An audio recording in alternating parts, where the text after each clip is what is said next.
Hey listeners, this is Manu Sharma और आप सुन रहे हो 5th एपिसोड ऑफ। देखिए कितने प्यार ना हो जी। पिछले एपिसोड में हमने सुना था कि वीरा के फादर बोलते हैं वीरा को कि उसे जाना पड़ेगा, मतलब उसे फ़ोन आया है स्विफ्ट के फादर का उन्हें कि वीरा को उनके ऑफिस भेजा जाए कि वो स्विफ्ट के अंदर रह के काम सीख सके, कहीं और क्यों जाना जब खुद की कंपनी पड़ी है। तो फिर वीरा के फादर समझाते हैं वीरा को कि एक बार उसे जाना चाहिए, कोई बंदा इतना इंसिस्ट कर रहा है तो मना नहीं करना चाहिए। तो वीरा फिर मान जाती है। अब होता है नेक्स्ट डे, ठीक है, सुबह का टाइम होता है। एज यूजुअल वीरा और रावी दोनों ही उठते हैं, ठीक है। उठ के वीरा तो कॉलेज जाती नहीं थी, उसके कंप्लीट हो गए थे। रावी कॉलेज जाती थी। रावी अपना तैयार वगैरह होती है, ठीक है, लंच वगैरह लेती है। वीरा हेल्प कराती है अपनी मम्मा की और रावी निकल जाती है जल्दी कॉलेज के लिए। अब यहाँ पर वीरा किचन में लगी हुई थी अपनी मम्मा के साथ। वो टिफ़िन वगैरह पैक करती है अपने पापा का और रोटी वगैरह लाती है, वो अपने पापा को देती है। तो उसके पापा बोलते हैं, अच्छा वीरा। तो वीरा बोलते हैं हाँ जी। तो उसके पापा बोलते हैं, तो डॉक्यूमेंट वगैरह रख लिए तुमने अपने? तो वीरा बोलती है हाँ जी पापा रख लिए। तो उसके फादर बोलते हैं मैं छोड़ दूँ तुझे? तो वीरा बोलते हैं नहीं पापा मैं चल जाऊँगी, आप आराम से चल जाओ, मैं अभी थोड़ी देर में जाऊँगी क्योंकि 11-12 बजे तक जाऊँगी, फिर आप लेट हो जाओगे, कोई ना आप चले जाओ, मैं चल जाऊँगी। तो वीरा के फादर बोलते ठीक है जा आना पर। वीरा बोलती है ठीक है पापा मैं जा आऊँगी। फिर उसके पापा टिफ़िन वगैरह लेते हैं, रोटी वगैरह खाते हैं और चले जाते हैं अपने काम पे। यहाँ पर जो वीरा है वो जाती है अपने रूम में, तैयार तो होती है, ठीक है, इंटरव्यू के लिए, और अपने डॉक्यूमेंट्स वगैरह इकट्ठे करती है, रिज्यूम वगैरह। उसके बाद तकरीबन 10:15 निकल जाती है वो घर से ऑफिस के लिए। उसको एड्रेस बता दिया था उसके पापा ने, तो वो निकल जाती है। और तकरीबन आधे घंटे बाद वो पहुंचती है स्विफ्ट के ऑफिस। तो अंदर जाती है वो, ठीक है, सामने रिसेप्शन थी, वहाँ पर जाके पूछती है उस रिसेप्शन लेडी को कि मैं ऐसे इंटरव्यू देने आई हूँ, मुझे सर ने बुलाया था। तो रिसेप्शन वाली लेडी बोलती है 1 मिनट में। वो फ़ोन करती है असिस्टेंट को, ठीक है। फिर असिस्टेंट को बताती है कि ऐसे ऐसे एक लड़की आई है और इंटरव्यू के लिए बोल रही है। तो असिस्टेंट बोलता हाँ उसे ऊपर भेजो। 3rd फ्लोर पे ऑफिस था स्विफ्ट का, ठीक है, मतलब उसके असिस्टेंट और स्विफ्ट दोनों का ऑफिस 3rd फ्लोर पे था। तो रिसेप्शन वाली बोलती है वीरा को कि 3rd फ्लोर पे है ऑफिस, आप चले जाओ। और वो लिफ्ट में जाती है और पहुंचती है 3rd फ्लोर पे। फिर वहाँ पहुँच के वो मतलब बाहर निकलती है, वो इधर उधर देखती है कि अब जाना कहाँ है। तो फिर वो नाम पढ़ती है, नेम प्लेट जैसे ऑफिस के बाहर लगी होती है ना कि कौन सा है, तो उसको दिखती है असिस्टेंट वाली। तो फिर उस पर डोर पे नॉक करती है और पूछती है मे कम इन सर। तो असिस्टेंट बोलता है कम इन। तो फिर वो अंदर आती है। तो असिस्टेंट से बोलता है वीरा राइट? तो वीरा बोलती है यस सर आई एम वीरा। तो असिस्टेंट फिर उसे इशारा करता है कि बैठो, उसके सामने चेयर रखी थी ना, वहाँ पर बोलता है बैठो। तो वीरा बैठती है। तो असिस्टेंट उससे पूछता है कि मतलब उसके पहले सीवी देखता है। वो सीवी देखने के बाद उससे भी सवाल पूछता है 2-3, जैसे इंटरव्यू ले रहा होता है उसका वो। तो पहले सवाल पूछता है, वीरा जवाब दे देती है। उसके बाद असिस्टेंट पूछता है उससे कि आप कौन सी लेना चाहोगे ऑफर, मतलब पूछते हैं ना कि आप किस डिपार्टमेंट में काम करना चाहोगे। तो वीरा बोलती है कि मुझे तो डिज़ाइनिंग डिपार्टमेंट में ही काम करना है। तो असिस्टेंट बोलता है ओके। फिर वो फाइल वगैरह देखता है, पूछता है उससे कि आपको कल आपका ज्वाइनिंग लेटर मिल जाएगा और आप स्विफ्ट मैम के अंडर काम करोगे। तो वो टाइम बताता है कि कल इतने बजे ऑफिस आ जाना, आपको बता दिया जाएगा कल ही आपको क्या काम करना है। तो वीरा ओके बोलती है और फिर वो निकलती है बाहर केबिन के, ठीक है। तो जैसे वो केबिन से बाहर निकलती है ना, दूसरी साइड से जो स्विफ्ट है वो भी बाहर निकलती है अपने केबिन से। स्विफ्ट तो उधर से आ रही थी, ठीक है, यहाँ से जो वीरा है वो बाहर निकल रही थी। तो वीरा बाहर निकलती है, ठीक है, उसने भी उसी डायरेक्शन में जाना था जहाँ से स्विफ्ट आ रही थी वापस। तो वीरा चलती है, ठीक है, और एक नज़र पड़ती है उसकी स्विफ्ट की तरफ। स्विफ्ट भी उसका फ़ोन पे ध्यान था, वो फ़ोन से ध्यान हटा के वीरा की तरफ देखती है। तो इन दोनों का आई कांटेक्ट होता है, ठीक है। और ये दोनों ही ना एक दूसरे को देखते से मुंह चढ़ा लेते हैं और बिना ग्रीट किए बिना कुछ बोले निकल जाते हैं। मतलब स्विफ्ट खड़ी थी, ठीक है, वीरा उसके सामने से आती है, ठीक है, जब उसको देखती है नज़र मिलती है, मुंह बनाती है और वो उसके साइड से निकल जाती है। और जो स्विफ्ट है वो जब तक वीरा मुड़ नहीं ना जाती, एक मोड़ था वहाँ पर, वहाँ से मुड़ नहीं जाती, तब तक वो उसे देखती रहती है। फिर जब वो चली जाती है, फिर वो सामने को होती है, फिर वो देखती है वो असिस्टेंट के रूम से निकली, केबिन से निकली है, तो आगे जाती है वो असिस्टेंट के केबिन में सीधे ही और बोलती है ये क्यों आई थी यहाँ पर। तो असिस्टेंट बैठा है तो फटाफट खड़ा होता है और बोलता है यस मैम। तो सिफ्ट दोबारा पूछती है ये क्यों आई थी यहाँ पर। तो असिस्टेंट बोलता है मैम कौन। तो सिफ्ट बोलती है वीरा क्यों आई थी यहाँ पर। तो असिस्टेंट बोलता है मैम सर ने बोला था वो इंटरव्यू देने के लिए आए थे। तो वीरा ना घूर के देखते है असिस्टेंट को, फिर वो क्या ही बोले, अब उसके पापा ने बोला तो वो क्या ही बोल सकती है। फिर वो मुड़ती है और वापस चल जाती है अपने केबिन में। वो ना केबिन में जाके मतलब इधर उधर घूमने लग जाती है जैसे गुस्से में कि ये क्यों आई है यहाँ पर। फिर वो ना घूमते घूमते अपना फ़ोन उठाती है और वो फ़ोन लगाती है सहर को। तो वहाँ से सहर फ़ोन उठाती है और बोलती है क्या बात है, आज मेरी याद कैसे आ गई तुझे। तो सिफ्त बोलती है ऑफिस आ जल्दी। तो सहर बोलती है क्यों, क्या हुआ, कोई प्रॉब्लम हुई है। तो सिफ्त बोलती है ऑफिस आ बस। फिर वो फ़ोन काट देती है। यहाँ पर जो सहर है वो अपने ऑफिस में बैठी हुई थी, काम कुम कर रही थी, तो वो सारी फाइल फुल बंद करती है, काम को स्टॉप करती है और अपनी गाड़ी की चाबी उठाकर निकल जाती है सिफ्ट के ऑफिस के लिए। तो थोड़ी देर में जो सहर है वो पहुँच जाती है वीरा के ऑफिस। तो मतलब थोड़ा ना होता नहीं हरी में, थोड़ा हरी में आ रही थी वो, तेज़ी तेज़ी से आ रही थी उसके ऑफिस की तरफ। तो उसके केबिन में जाती है और उसे पूछते है क्या हुआ, कोई प्रॉब्लम हुई है। तो सिफ्त ना अब सोफे पर बैठी हुई थी अपने माथे पे हाथ रख के। तो सिफ्त उसकी तरफ देखते और बोलती है बैठ। तो सहर बैठती है। फिर सहर पूछती है क्या हुआ, कोई प्रॉब्लम हुई है बता, इतनी जल्दी में बुलाया है। तो सिफ्त बोलती है मेरा ना दिमाग फट रहा है, मैं बोल रही हूँ। तो सहर बोलती है हुआ क्या है ये बता। तो सिफ्त बोलती है मैंने कहा था ना तुझे आ गई है वो। तो सहर बोलती है कौन आ गई है, क्या कहा था तूने मुझे। तो सिफ्त बोलती है अरे वही वीरा आ गई है वो यहीं पर। तो सहर बोलती है व्हाट, वीरा वो पार्टी वाली गर्ल। तो सिफ्त बोलती है हाँ वही, आगे मेरे सर पे, रोज उसकी शक्ल देखनी पड़ेगी अब। तो सहर ना स्माइल करती है और वो आराम से मतलब सोफे से ना ढो लगा के, मतलब अपनी पीठ सोफे से टका के फिर बोलती है ले, मैंने सोचा पता नहीं क्या हो गया, इसने इतनी जल्दी बुलाया, पता मैं कितनी टेंशन में आई हूँ यहाँ पर। तो सिफ्त बोलती है हाँ तो ये टेंशन वाली बात नहीं है। तो सहर बोलती है नहीं जी कोई टेंशन वाली बात नहीं है, खामा खा तूने पता नहीं क्या अपने ना दिमाग में बिठा लिया है उसको। अरे नॉर्मल सी लड़की है वो, क्या ही कर लेगी बता जरा, नॉर्मल सी लड़की है, पता नहीं कौन सी दुश्मनी लगा के बैठी हुई थी उसके साथ। तो सिफ्त बोलती है दुश्मनी मैंने नहीं लगाई, मुझे पसंद ही नहीं है वो लड़की, क्योंकि शक्ल देखते तो गुस्सा चढ़ जाता है मुझे। तो सहर बोलती है अच्छा आज ना मुझे क्लियर बता दे, क्लियर भी उसने किया क्या है ऐसा जो जो तुझे वो इतनी नापसंद है, बता दे मुझे, एक रीज़न बता दे। तो सिफ्त बोलती है मुझे नहीं पता, एक तो वो पार्टी वाले दिन बिना मतलब का मुझे सुना के गई थी वो, दूसरा तुमने उसका बिहेवियर देखा मेरे साथ, सबको नमस्ते बोल देगी, सबको बुला लेगी और मुझे नहीं बुलाएगी, मुझे देख के मुंह चिढ़ाती है। पहले बता मेरी शक्ल गंदी है, मेरी शक्ल देख। तो अपने ना वो शक्ल इधर उधर करके दिखा रही होती है, देखते तो वो ना अपनी शक्ल इधर उधर करके दिखा रही होती है और बोलती है देख कितनी सोहनी शक्ल है ना मेरी, देख। फिर भी वो ऐसे मुंह बनाती जैसे पता नहीं क्या देख लिया हो उसने। तो सिर्फ तो स्माइल करती है और बोलती है अच्छा तुझे प्रॉब्लम ये है कि वो, अच्छा तो तुझे प्रॉब्लम इससे है कि वो तुझे इग्नोर करती है ना।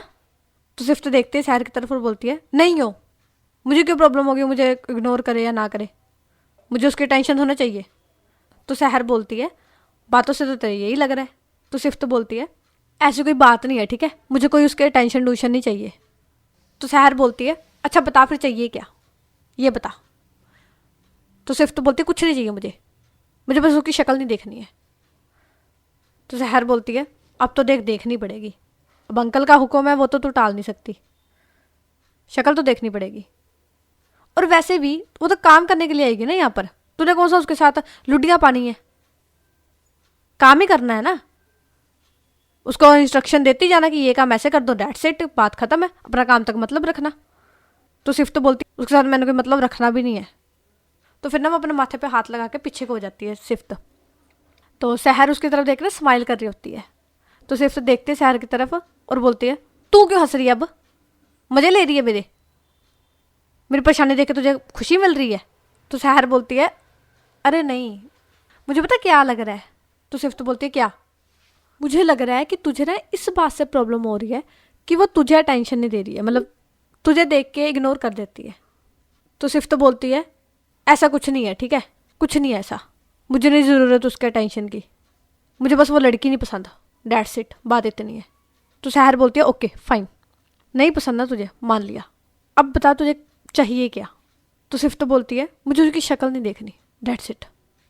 तो सहर बोलती है देखिए तो नहीं हो सकता, वो तेरे अंडर ही काम करेगी तो शक्ल तो देखनी पड़ेगी। हाँ एक चीज़ हो सकती है, तो असिस्टेंट को बोल देगा जो उसको इंस्ट्रक्शन देनी हो, तू उसे बात ही मत कर, असिस्टेंट को बोल दे, वो खुद ही बोल देगा उसे। तो सिफ्त बोलती है सही है, ऐसे ही करूँगी मैं। तो सहर बोलती है अच्छा अब अपना मूड सही कर। तो फिर सिफ्त बोलती है सही है। अब ये सीन यहीं पर कट होता है। सीन दिखाया जाता है वीरा के घर का, ठीक है। वीरा अपने रूम में होती है, ठीक है, वो अभी अभी पहुंची होती है, जस्ट उसने गेट खोला होता है रूम का, अंदर आई होती है और उसने मतलब चुन्नी होती है उसकी, तो वो ना अपनी चुन्नी गोल गोल करती है, ठीक है, मतलब इकट्ठी करती है, गोल गोल करती है और जोर से बेड पे फेंकती है और बोलती है पता नहीं कौन सी ऐसे उसमें मैंने डांग मार दी जो मुझे देख के मुंह बनाती है, वो हद ही होगी 10। शक्ल देखो कैसे बना रही थी, जैसे पता नहीं क्या देख लिया हो उसने, अच्छा खासा मुंह दिया है मुझे रब ने, सोना सोना, पता नहीं कैसे उसके अंडर काम करूंगी मैं। मुझे पूरा भरोसा है उसने ना बदले लेने हैं मुझसे, पर कोई ना, मैं भी कौन सा कम हूँ, ले ले जितने लेने हैं, मैं भी मुंह तोड़ जवाब दूंगी। मैं भी देखती हूँ कैसे मुझसे बदले लेती है, क्या करती है मेरे साथ, काम ही करना उसके अंडर करूंगी। ना तंग करके रख दिया ना उसे मैंने, मेरा नाम वीरा नहीं। तो वो ऐसी मतलब बड़बड़ाती हुई अपना जो कपड़े वगैरह वो चेंज करी थी, ठीक है, मतलब ये टाइम ना दोपहर का हो गया था। तो वो नीचे जाती है अपने मम्मा के पास, फिर उनके जो किचन में हेल्प करने लगती है। अब यहाँ पर सीन कट होता है, सीन दिखाया जाता है कॉलेज के बाहर का, ठीक है। कॉलेज के बाहर रावी एक्टिवा पे थी, ठीक है, वो वापस आ रही थी घर कॉलेज से। दूसरी साइड जो शहर है वो भी निकल गई थी सिफ्त के ऑफिस से, और वो अपनी कार से आ रही थी वापस अपने ऑफिस की तरफ जा रही थी वो। तो ना ये दोनों मतलब एक ही रूट से जा रहे थे, तो उनकी गाड़ी रुकती है एक सिग्नल पे, ठीक है, रेड सिग्नल था, तो मतलब शहर की कार पीछे थी, ठीक है, फिर उसके आगे एक कार थी, ठीक है, साइड में एक दूसरी कार थी, ठीक है, फिर उस कार के आगे रावी की स्कूटी थी, ठीक है, मतलब अकेली रावी नहीं थी वहाँ पर, एक दो और स्कूटियाँ भी थी। ट्रैफिक में जैसे होता है ना, 2 3 4 स्कूटियाँ आगे खड़ी है या बाइक आगे खड़ी है, एक पीछे कार खड़ी है, साथ में कार है और एक आगे कार है, ठीक है, ऐसे था। मतलब जो टाइमर है अभी, जो रेड सिग्नल का टाइमर होता है ना 1 मिनट का, वो भी शुरू हुआ था, ठीक है।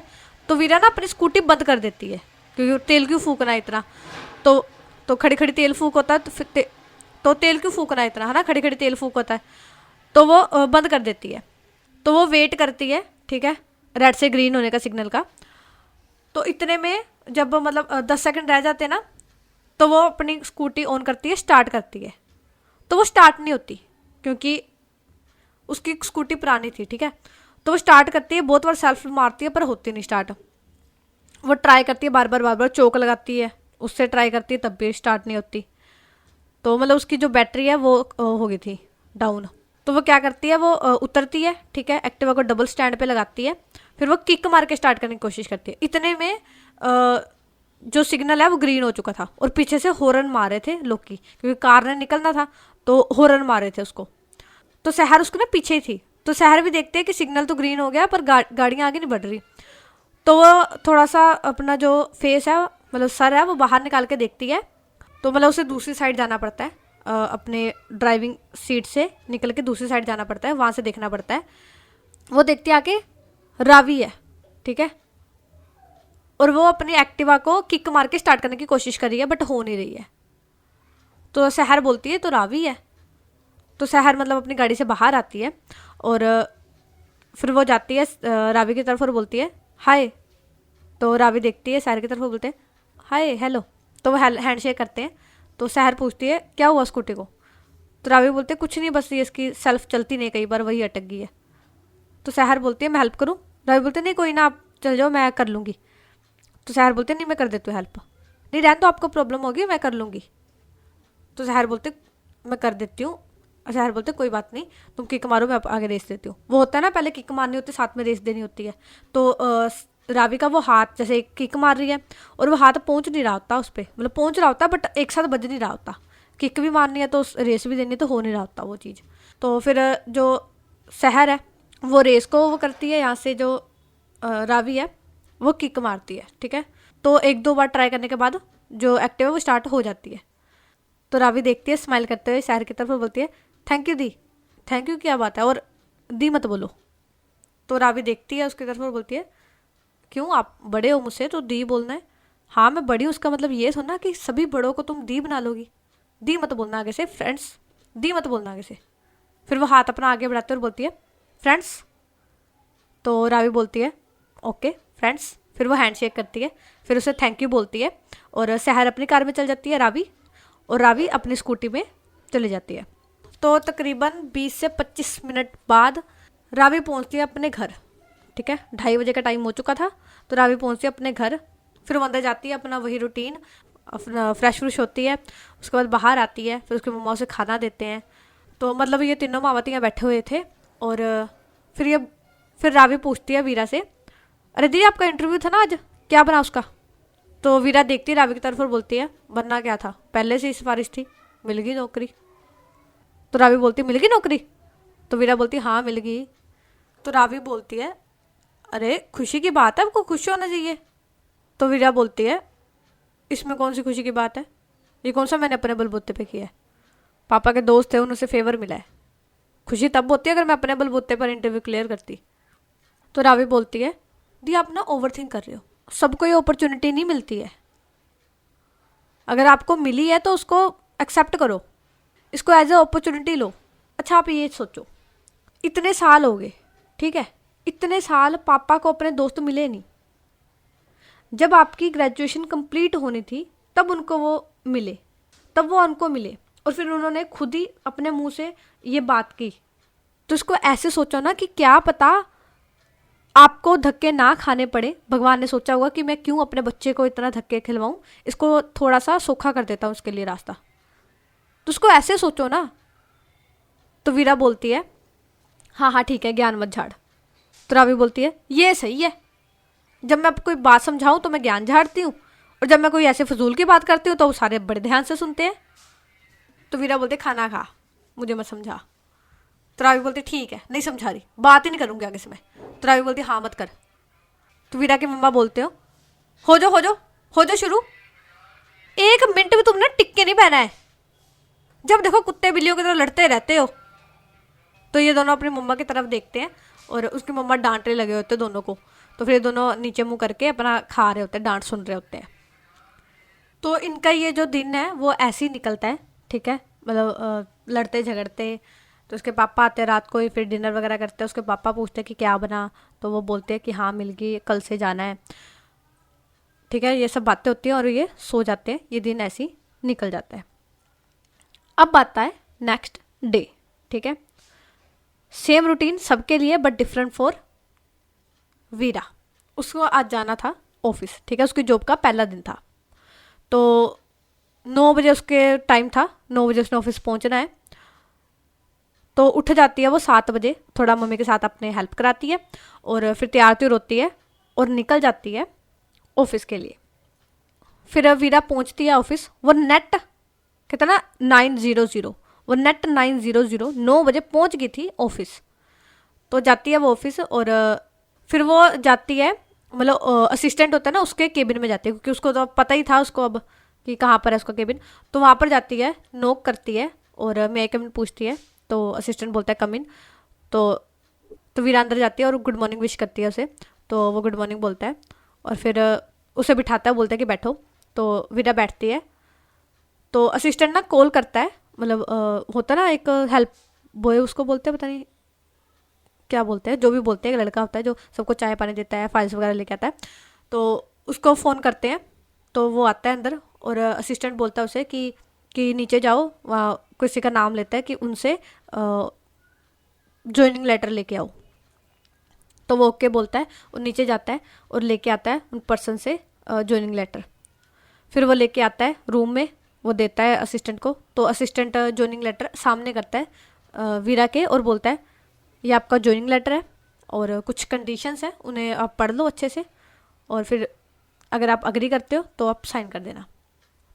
तो वीरा देखती है वो ज्वाइनिंग लेटर, वो पढ़ती है, उसमें कुछ कंडीशंस थी और कुछ राइट्स थे, जैसे बताते हैं ना कि आपके ये राइट्स है, आप क्या क्या, जैसे इंश्योरेंस भी होता है कई उसमें, है ना, इनके एम्प्लॉय इंश्योरेंस होता है और भी बहुत कुछ होता है, ठीक है। तो वो सब था, वो पढ़ती है सारा कुछ और उसमें कंडीशन थी कि अगर आप ज्वाइन कर रहे हो तो कम से कम 6 महीने से पहले आप छोड़ नहीं सकते जॉब। अगर आपको छोड़ना है तो एक स्ट्रॉन्ग रीज़न देना पड़ेगा, जो सब में होता है, ठीक है, कि आप बिना बताए छोड़ नहीं सकते, आपको 1 महीने पहले रेजिग्नेशन देना पड़ेगा, उसके बाद आप छोड़ सकते हो जॉब। तो ये सब था कंडीशंस। तो वो देखती है कंडीशन, रीड करती है और फिर उस पर साइन कर देती है। अब सारा कुछ हो जाता है, फिर असिस्टेंट उसे बोलता है कि आप मेरे साथ आओ।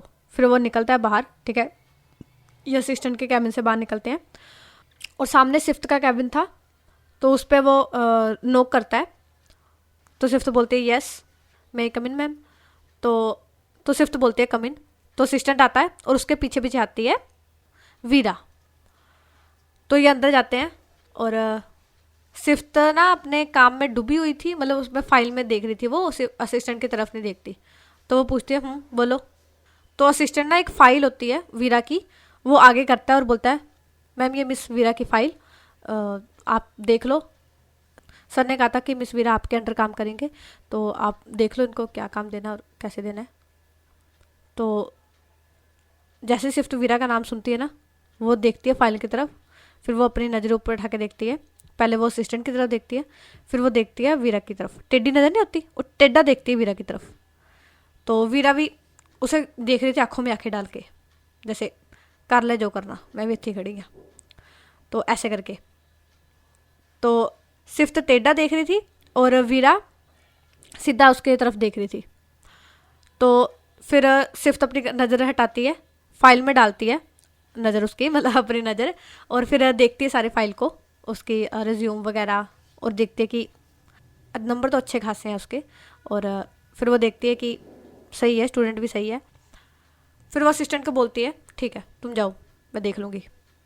तो असिस्टेंट ओके मैम बोल के चला जाता है। अब केबिन में थे वीरा और सिफ्त, ठीक है। सिफ्त खड़ी होती है और मतलब अपने टेबल से अपने चेयर को थोड़ा पीछे करती है, टेबल से बाहर निकलती है और सामने आती है वीरा के। तो आज का एपिसोड यहीं तक। अब हम आपको मिलेंगे कल नेक्स्ट एपिसोड में। तब तक के लिए टाटा बाय बाय। और एक शायरी अगर सुनना चाहो तो सुन सकते हो, मैं सुना रही हूँ। कान आपके पास ही लगे हुए हैं, अगर सुनना चाहते हो तो सुन लो, वरना कान बंद करके भी तो सुनी जानी है, वीडियो बंद करोगे तो नहीं सुनेगी। तो सुना देती हूँ मैं, ठीक है। तो शायरी है। आखिर हम भी इस राह के मुसाफिर बन ही गए, अब हमारे लिए भी ज़माने थम ही गए। कब, कहाँ, कैसे पता नहीं, पर कुछ ख्वाब दीवाने सज ही गए। ना जाने कैसे ये ताले दिल के टूट ही गए। न जाने कब तन्हाइयों से रिश्ते छूट ही गए। इसे अपनी खुशकिस्मती समझूं या साजिश खुदा की, कि गम मनाना हम भूल ही गए। बड़ी मुशक्कत की नदियों ने रुकने की, बड़ी मुशक्कत की नदियों ने रुकने की, पर आखिर खोकर अपना वजूद वो दरिया से बहर बन ही गए। बहर होता है समंदर। चलते चलते आखिर इस राह के मुसाफिर हम भी बन ही गए।